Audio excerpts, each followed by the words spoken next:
সংস্কার আর নির্বাচন তো আলাদা জিনিস না। সংস্কার সংস্কারের মতো চলবে, নির্বাচন নির্বাচনের মতো চলবে।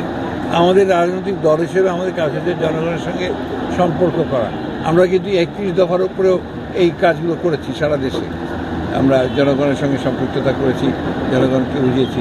আবার একই সঙ্গে আমরা ইফতার কর্মসূচি করেছি আমাদের দলকে সুসংগঠিত করবার জন্য। কিন্তু নিঃসন্দেহে সেটা নির্বাচন চীন সফর করাটা এটা নিঃসন্দেহে বর্তমান সরকারের একটা, আমি মনে করি যে এটা একটা বড় সাফল্য। কারণ ইতিপূর্বে আওয়ামী লীগ সরকারের আমলে একতরফাভাবে চীনের সঙ্গে একটা দলের সঙ্গে সম্পর্ক গড়ে উঠেছিল। কিন্তু এই সরকারের পরিবর্তনের সঙ্গে সঙ্গে চীন তার যে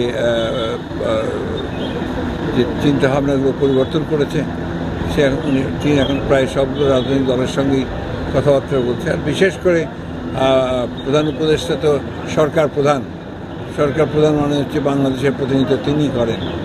চীন যেহেতু অত্যন্ত কি সমৃদ্ধশালী দেশ এবং ফাইন্যান্সের দিক থেকে চীন দ্বিতীয় পর্যায়ে আছে আপনার মার্কিন যুক্তরাষ্ট্রের পরেই, এবং বাংলাদেশের চীনের যে বিনিয়োগ সেটাও অনেক বেশি। এবং চীন কমিটও করেছে যে তারা আগামী দিনগুলোতে এই উৎপাদনে এবং উন্নয়নে তারা বিনিয়োগ করবে। এটা নিঃসন্দেহে আমাদের জন্য আশাবাদের কথা।